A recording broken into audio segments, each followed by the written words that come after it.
शाम को प्रतिक्रमण पूर्ण होने के बाद एक बहुत महत्वपूर्ण कार्य हम लोग करते हैं और जैन परंपरा में ये बहुत ही उत्तम संस्कार है, मिच्छामि दुक्कडम।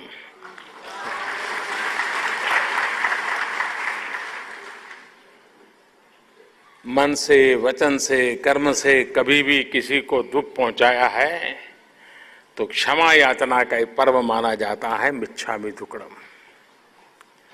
तो मेरी तरफ से भी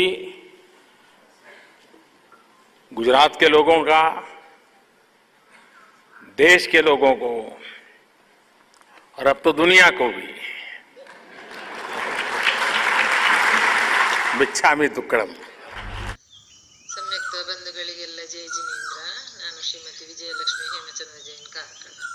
ನಾನು ಪುರಂದರ ಕೀರ್ತಿ ಸರ್ ಅವರು ರಚಿಸಿದ ಕ್ಷಮೆ ಬೇಡುವ ಬಗ್ಗೆ ಬೀರುವ ನಗೆ ಈ ಕೃತಿಯನ್ನು ಹಾಡುತ್ತಿದ್ದೇನೆ। ನೋಡು ಭುಜ ಬಲಿಯ ಕಿರು ನಗೆ, ಹಾಡು ಭಜನೆ ಲಯ ಬಗೆ ಬಗೆ। ನೋಡು ಭುಜ ಬಲಿಯ ಕಿರು ನಗೆ, ಹಾಡು ಭಜನೆ ಲಯ ಬಗೆ ಬಗೆ। ಬಾಹುಬಲಿಯ ಮಂದಹಾಸ, ಸಾಹಸ ಕ್ಷಮೆ ಇತಿಹಾಸ, ಸೌಹಾರ್ದ ಸಹಜ ಸುಹಾಸ, ಸಾಹುಗಣ ಶಾಂತಿ ಸಾಹಸ। ನೋಡು ಭುಜ ಬಲಿಯ ಕಿರು ನಗೆ,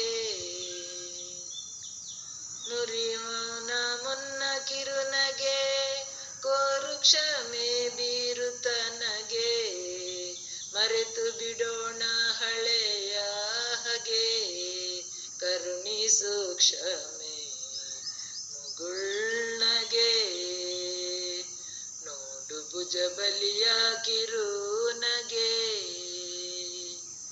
ಮರೆತು ಮತ್ಸರ ಮುಗುಳ್ನಗೆ, ಬೆರೆತು ಉತ್ಸವ ಹಾರ್ದಿಕ ನಗೆ, ಹರಡಲಿ ಉತ್ಸಾಹ ಹೊರಗೆ, ಸುರಿಸುಮ ಉಲ್ಲಾಸ ಒಳಗೆ।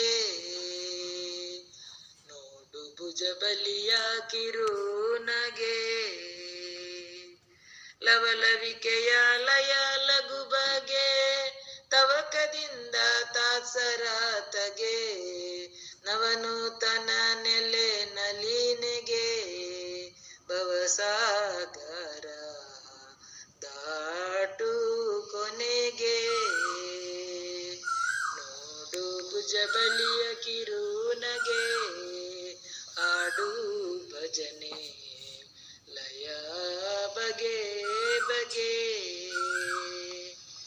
ಜಯ ಜಿನೇಂದ್ರ। ಮಹಾಮಹಿಮೆ ತಿಳಿದುಕೋ, ಸಮ್ಯಕ್ತ್ವದ ಬಲದಿಂದ ಮಿಥ್ಯಾತ್ವವಳೆದುಕೋ, ನಮೋಕಾರ ಮಂತ್ರದ ಮಹಾಮಹಿಮೆ ತಿಳಿದುಕೋ, ಸಮ್ಯಕ್ತ್ವದ ಬಲದಿಂದ ಮಿಥ್ಯಾತ್ವವಳೆದುಕೋ, ರತಿಯುಕ್ತ್ವದ ಬಲದಿಂದ ಮಿಥ್ಯಾತ್ವವಳೆದುಕೋ, ಸಮ್ಯಕ್ತ್ವದ ಬಲದಿಂದ ಮಿಥ್ಯಾತ್ವ